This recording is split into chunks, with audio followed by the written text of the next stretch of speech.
All right, so this is my most controversial video yet.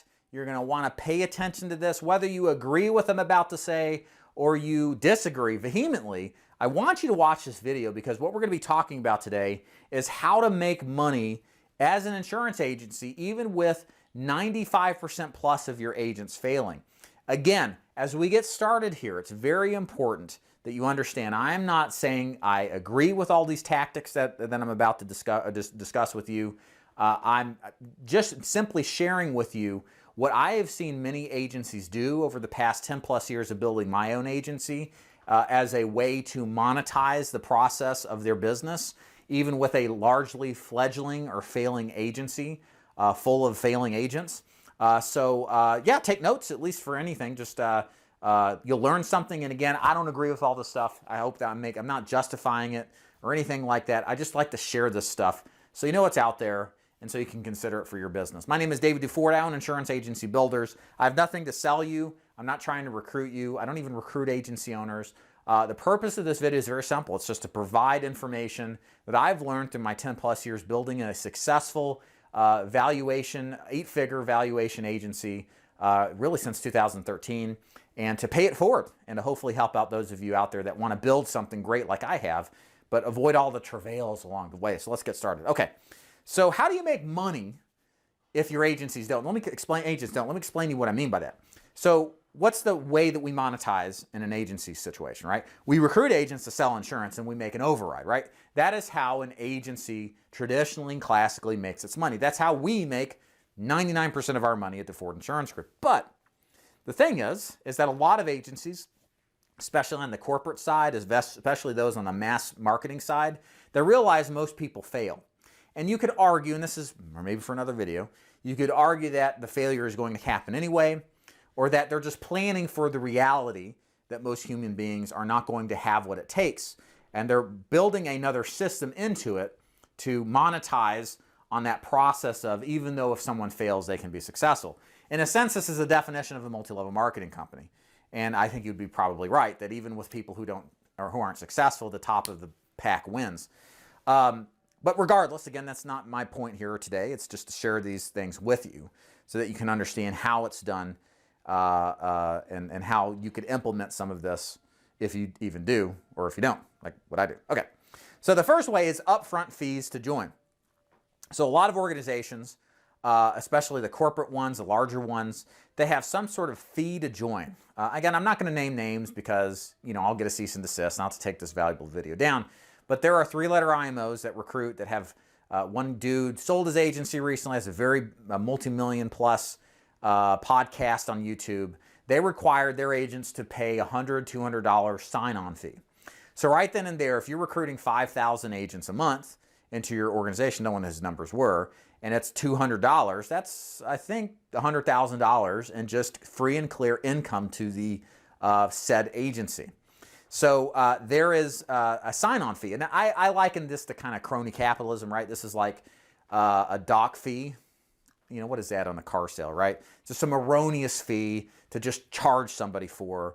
It's stupid, it's pointless, but it is a way to make money up front for the process of dealing with these people and onboarding them, knowing a lot of them will fail. Number 2 is not letting your agents own their book of business. Now, there are completely reasonable reasons to do this. Maybe you're lead financing them. Maybe you are providing leads for free to them. And we know there is an intrinsic risk to lead financing. They may not pay it back. There's an intrinsic risk to giving them free leads. They may not actually sell anything, and you risk losing the opportunity to close those leads. So not offering full vestation for a period of time allows you to monetize and control the cash flows from those book of business, of which maybe we hope that they write something, and to make money in a way that even if they fail, you still keep some of it, right? Because some of the failures in this business, some of them write business and then fail out after a couple months. And this is a way to realize the earnings that you otherwise wouldn't have if they were fully vested. Again, makes more sense to me if you're providing your leads for free or if you're lead financing, because there's an upfront cost to you, a credit risk to you, and this is a way to mitigate against that. Number 3, you could do recruit bird dogging. Again, a lot of these large Very large MLMs do this. They recruit people to recruit. You can send somebody out there to who's interested in your organization and make it a part of the process that if they join, they have to go find 5 to 10 people to do an introduction to you, and then you sell them a policy. Again, I don't like that. I'd rather have that agent I recruit trained to sell, to then sell them people. I make a little override off of it, but they make good money. But you could turn them people basically into lead generators. There's, again, 3-letter MLMs out there that do exactly this, and they turn their prospects into other prospects that are referral based that they make a ton of money on and basically squeeze their network out to make sales off of them. Number 4, and again, another strategy used by several IMOs, especially the big recruiting ones, is they turn old leads into gold. So, for example, there are many organizations that over the years have dropped direct mail, Facebook leads, that kind of thing. And instead of just selling them once, they realize, hey, a lot of these agents don't actually sell anything. And there are people who buy leads and never actually go work. And so we're going to turn this whole thing into a hierarchy based off of the age and the amount of times the lead was purchased, and then basically have an inventory of leads that we've bought that we can resell over and over again. And it serves a multitude of purposes. Number 1, there's always an option to buy leads. Granted, they may be used and abused and years old, but they're leads nonetheless. And if you can influence the agent's mindset appropriately, a lead is a lead is a lead, as many times is said. You can convince a lot of those people just to buy them with full conviction that they're no different than a fresh lead, which again, I don't agree with that, but that is done every single day with many MLMs. The other side that it does is it provides a way to monetize a lead more than once, and to do it in a way that doesn't add additional costs. And this is really where the benefit comes in, is you get to turn what may be break even or a slight profit margin on the upfront into a cash cow. So if you acquire a direct mail lead, say for final expense, the wholesale cost or whatever cost you paid was an average of $35, and you resell it once at $40, well, you've made $5 on that. But then you've got a hierarchy of, after 15 days, it becomes a B lead. After 30 days, it becomes a C lead. If it's sold once, it turns into the sold pile, and then there's different profit margins.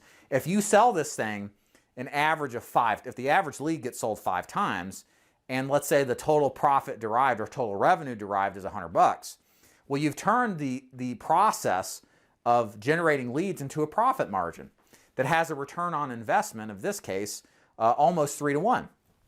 So it behooves you to not do this. So you turn this business model into a profit margin. So the act of generating leads for agents isn't something that is, an expense. It's a business model. And so you can do this over and over again with old leads. It just also requires you to do mass recruiting, right? Because you got to keep feeding new people into the process, recruiting them on this idea. And think about it. If you're making, if your average lead is, I'm trying to give you a number here. If you sell 100,000 leads a year, which is probably on the low side for some of these business models, and you've got a 3 to 1 return on investment, that's $200,000 in net income. It's probably a lot higher than that, but it can add right to the direct bottom line without a lot of operational cost. You can set up systems to distribute these leads. It's very low cost to manage the process, and it serves both you getting money up front, turning it into a profit center, but also providing leads to agents who are brand new that maybe don't even have the money to buy leads to the appropriate amount. Number 5 here, again, another very large MLM has done this as well, and this is turning data into leads. Same concept, but much more powerful, much more profitable too. It's the idea of taking some of these leads that are generated maybe through surveys, having a base level of interest to like win a free iPad or something like that, and then getting their opt-in information to call them, generating that for a quarter to 50 cents a piece, and then upselling it for $10, and then reselling it 3, 4, or 5 times. This is like the age lead program on steroids. If your average lead gets sold 4 times at a price point of $10, that's $40. And if that acquisition cost was just 50 cents, you're clearing $39.50 over the course of that lead for the next year. And if you do that to the tune of selling 5 million of these a year, that's a lot of money. And there are agencies that are doing this, very big ones. that are saying that this data, a glorified cold call, it's not very good quality, of course, that's the point, and they're upselling it for such a huge amount, it is a business in and of itself. And all it takes is the agency owner being able to convince their agents that these are quality leads. And many people will just do what they're told because they don't know any different. Number 6, sell courses, tickets to events. So this is what you see a lot of the times too. Again, how can we monetize outside of the sale of an insurance policy? Well, sell them a ticket to a course, sell them merchandise, sell them a ticket to an event, right? Have an ascension model of selling stuff and mentorships and mindset stuff to sell people into in addition, and you can create a whole business model out of that. Number 7, build deep downlines. Again, this is why the MLM, I believe the MLM model functions where, in most MLMs, there's the top of the food chain, and then you've got maybe 2 or 3 to 5 people right beneath them, and then all of them have their trails and agents. And what happens is if you're at the top of the food chain, your ability or the likelihood that you're going to absorb some enormous roll-up from a chargeback is so low, because if you have this depth in roll-up, somebody somewhere is going to take the chargebacks and basically start paying them back. So you have these layers of protection, this shield, these barriers between the ability to absorb chargebacks. Now, you'll get chargebacks on your portion of the commission earned, but you won't get the roll-up debt. And part of making the most money, even though a lot of agents fail, is having these layers of depth to protect you from the losses of recruiting bad agents and having others in the system absorb them, so it ultimately affects and improves your profit. And then 8, last one on the list here, is the window dress commission level. So this is stuff that I've seen, and you can tell I'm sharing this with you. I'm not very objective here. I mean, some of this just kind of like stupid and borderline unethical. But you can window dress commissions. A couple of ways I've seen. One agency, they would say they have the ABC 100 commission level. And then it's really like one product that's 100, the rest are like 70 and 80%, right? So there's a misrepresentation when it's verbally transferred to the agent of what they're getting. And yes, the particular company in question has the grids out there, but the agents don't do a good job of representing it. They don't require them to review it, sign off on it, making sure they understand it. So there's a lot of confusion on what compensation there is, and it's a routine mistake that I see in an area of point of frustration when we're recruiting people from said organization. There's another agency out there that the way that they compete now is they do this whole line of authority model where instead of the agent getting paid, the carrier gets paid, but then from there, they assign commission levels of a commission. And here's the thing, agents don't understand math. Unfortunately, the American public sucks at math, right? And so a lot of these agency owners who don't have any sort of reservations will take advantage of it. So you could be on 100% commission level, or you can be at 100% commission level at the 80% commission level. So what are you making? You're making 80%, right? So you could be you're at the 55 level, but you're at the 90% level. You're at a 90% level at the 55 level. So what are you making 90%? No, you're making 90% of 55%, which is like about 50%. So they use this kind of convoluted math to make it sound like, because a lot of people are hearing about all these high commissions, that you got really high commission. You're at 120% of 55%. You're at 120% level. What are you talking about? And people, their agents are like, oh, that's great, right? It's the same as this other one, right? And these guys are laughing all the way to the bank. So hopefully you see what I'm saying here. This is a way to convolute the commission stuff that will deceive a lot of people who just frankly aren't good at math. So I told you that we would be talking about some stuff that was crony capitalism, I think is a good way to put at it. Some questionable things, some maybe not so much questionable, just depends on the circumstances. But a lot of the stuff, this is what I've learned that a lot of these organizations do. And there is maybe a case to be made about monetizing your interactions with the agents. For example, what we decided to do about maybe in 2022 is we require a lead deposit up front for agents who are getting leads, who are buying their own leads. And the reason we do that is because we do not want to take someone on a verbal promise they're going to buy.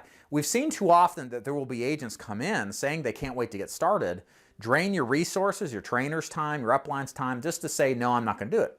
And what I found instead is if I can get their money up front on a deposit, which will 100% refund if they buy leads and show proof in the next 30 days, then I filter out all the weak hands because they have to now make a decision, are they really going to invest in themselves?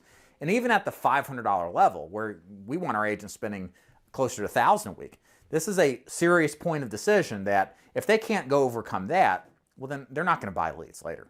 And I'd rather take care of the weak hands now than later and frustrate my team in the process. So, and we don't give the money back, and that's the key thing. If they buy into the lead deposit and they don't buy leads, we don't give the money back because they've wasted our resources. They've gotten started, they've trained, they did this and that, and they won't do it. Well, now if they come back and it's a month or two later, we'll give it back to them. But the people just disappear and quit. Sorry, that's the cost of admission. You deposited this because you made the decision you're going to invest in yourself. Now you're changing that. Don't get it back. So I feel good about that because it serves a purpose and people know what to expect up front. And that's the key thing with any of this stuff, I think, is being upfront about it. The more transparent you are, the better. But I mean, obviously there's some stuff here that, you know, you don't have to be transparent about. If you were, you couldn't pull this stuff on some people. So anyways, okay, that's it for what we're here to talk about today. I just want to give you this information so you can see how it works and kind of see what goes on with these agencies and how they monetize. Hope you learned something. Check out not daviddeford.com. I'm not recruiting you. InsuranceAgencyBuilders.com. I got some free stuff there for you if you'd like to check it out. It should be useful and helpful. And make sure you subscribe to the channel if you haven't. And thanks for watching. See ya.